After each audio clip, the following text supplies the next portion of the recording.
ఒకటైన సామర్లకోట భీమేశ్వర స్వామి ఆలయం దేశవ్యాప్తంగా ప్రముఖ ఆలయాల్లో ఒకటి. తూర్పుగోదావరి జిల్లా రాజమండ్రికి 50 కిలోమీటర్ల దూరంలో ఉంది. ఇక్కడ భీమేశ్వరుని కుమారస్వామి ప్రతిష్ఠించడం వల్ల కుమారారామం భీమేశ్వరం అని పేరు వచ్చిందని చెప్తారు. క్రీస్తు శకం 892 నుండి 921 వరకు మొదటి చాళుక్య భీమపాలన కుమారారామాన్ని రాజధానిగా చేసుకొని రాజ్యపాలన చేశాడు. ఇతడికి భీమేశ్వరుడి మీద అమితమైన భక్తి. ఆలయానికి ప్రాకార మండపాలను నిర్మించారు. సామర్లకోటలోని భీమేశ్వర ఆలయం నిర్మాణ శైలిలో ద్రాక్షారామంలోని భీమేశ్వర ఆలయాన్ని పోలి ఉంటుంది. ఇక్కడ స్వామివారు లింగ రూపంలో దర్శనం ఇస్తారు. ఇక్కడ అమ్మవారు బాలా త్రిపుర సుందరిగా పూజలు అందుకుంటుంది. అపురూప సౌందర్యవతి అయిన ఈ మాతను చూడడానికి 2 కళ్ళు చాలవు. ఆలయంలో ఊయల స్తంభం నేటికి ఊపితే ఊగుతుంది.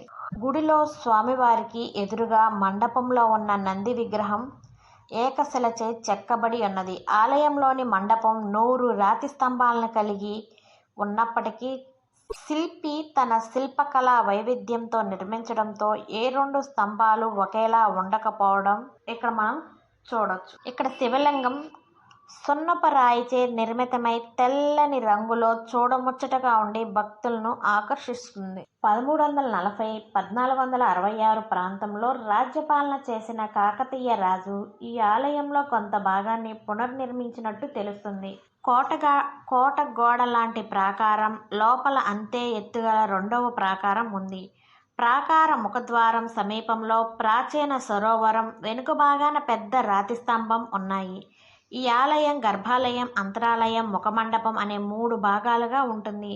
విశాలమైన ప్రాకారాలతో 4 ద్వారాలతో కోనేటి జలాలతో చాళుక్యుల శిల్పకళా నైపుణ్యంతో అలరారుతున్న ఈ క్షేత్రాన్ని దర్శించగానే మనసుకి ఎంతో ఆహ్లాదం, ఆనందం కలుగుతాయి.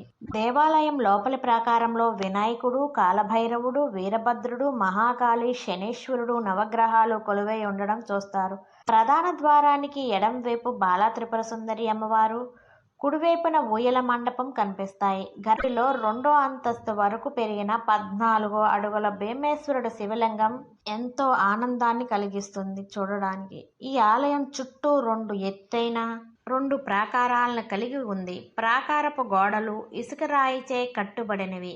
4 దిక్కులలో 4 ప్రవేశ మార్గాలున్నాయి. ప్రధాన ప్రవేశ ద్వారాన్ని సూర్యద్వారం అంటారు.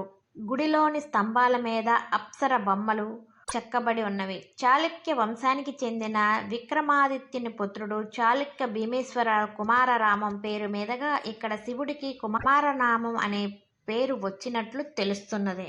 నిర్మాణ సమయంలో ఈ శివలింగం అంతకంతకు పెరిగిపోతుండడం గమనించి శిల్పులు శివలింగం పైభాగాన చీల కొట్టారనే కథ స్థానికంగా వినిపిస్తూ ఉంటుంది. ఈ మందిరం నిర్మాణం క్రీస్తు శకం 892లో ప్రారంభమై సుమారు 922 వరకు సాగింది. ఆలయ నిర్మాణం చాలా చక్కని శిల్పకళ కలిగి ఇప్పటికీ పగుళ్ళు లేకుండా ఉంది. 1340-1466 మధ్యకాలంలో రాజ్యం చేసిన కాకతీయులు ఈ మందిరాన్ని కొంత పునర్నిర్మించారు. ఈ ఆలయంలో కాకతీయుల నాటి శిల్పకళను, అంతకు పూర్వం తూర్పు చాళుక్యుల నాటి శిల్పకళను తేలికగా గుర్తించవచ్చును.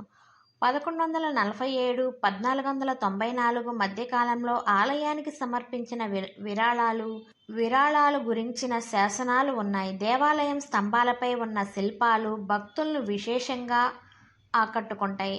హయగ్రీవ స్వామి, శేషసాయి, యోగ మండపంలో వంటపాత్ర సాయి, ప్రహరీ చుట్టూ గోడలపైన గరుత్మంతుని అధిరోహించిన అష్టబాహువులు గల నారాయణ స్వామి, క్షేత్రపాలకునగా రుద్ర రూపంలో మహాశివుడు, యోగ నరసింహుడు, అనంత పద్మనాభుడు ఇలా పలు శిల్పాలతో ఈ క్షేత్రం భక్తులకి కనువిందు చేస్తుంది. గుడి లోపల స్వామివారికి ఎదురుగా ఉన్న మండపంలో 6 అడుగుల ఎత్తులో నంది విగ్రహం ఏకశిలచే చెక్కబడినది. ఆలయంలోని మండపం 100 రాతి స్తంభాలను కలిగి ఉంది. 2వ అంతస్తు వరకు దాదాపు 14 అడుగులున్న శివలింగం ఉంది. శివలింగం ఆధారం క్రింది గదిలో ఉండగా అగ్రభాగంపై కప్పును చీల్చుకొని మొదటి అంతస్తు వరకు ఉంటుంది. భక్తులు పూజలు అర్చనలు ఇక్కడే స్వామివారికే పూజలు కార్యక్రమాలు నిర్వహిస్తారు. మొదటి అంతస్తులో ఉన్న లింగ దర్శనం తర్వాత క్రింద ఉన్న లింగపాద భాగాన్ని దర్శించుకుంటారు. ఈ దేవాలయం నిర్మాణం పంచారామాలలో ఒకటైన ద్రాక్షారామంలోని భీమేశ్వర ఆలయాన్ని పోలి ఉండును. చాళుక్య రాజైన భీముడు నిర్మించాడని క్షేత్ర కథనంలో వివరించడం జరిగింది.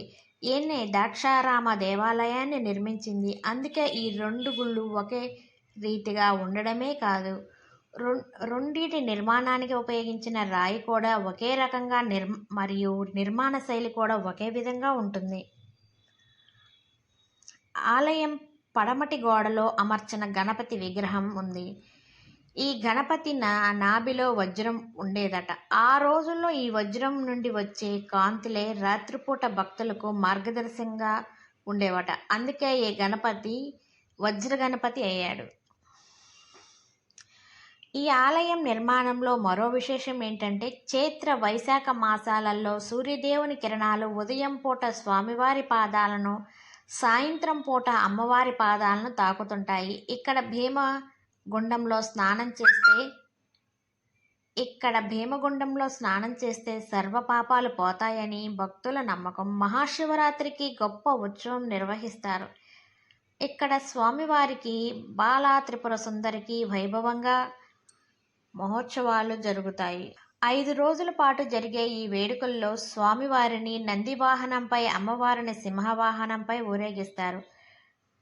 ఈ కళ్యాణోత్సవాన్ని తిలకించడానికి ఆ చుట్టుప్రక్కల ప్రాంతాల్లోని ప్రజలు అధిక సంఖ్యలో వస్తుంటారు. ఇక కార్తీక మాసంలో కూడా ఇక్కడ పూజలు, అభిషేకాలు ఈ కార్యక్రమంలో పాల్గొంటూ భక్తులు పునీతులవుతుంటారు. అసలు ఎలా వెళ్ళాలి అక్కడికి? సామర్లకోటకు 50-60 కిలోమీటర్ల దూరంలో రాజమండ్రి విమానాశ్రయం కలదు.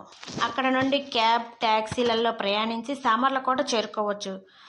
సామర్లకోట స్వంతంగా రైల్వే స్టేషన్ కలిగి ఉంది. ఇక్కడ వైజాగ్, కాకినాడ తదితర ప్రాంతాల నుండి వచ్చే రైళ్లన్నీ ఆగుతాయి. రైల్వే స్టేషన్లో దిగి అక్కడి నుండి ఆటోలో కిలోమీటర్ దూరంలో ఉన్న కుమారారామం క్షేత్రం చేరుకోవచ్చు.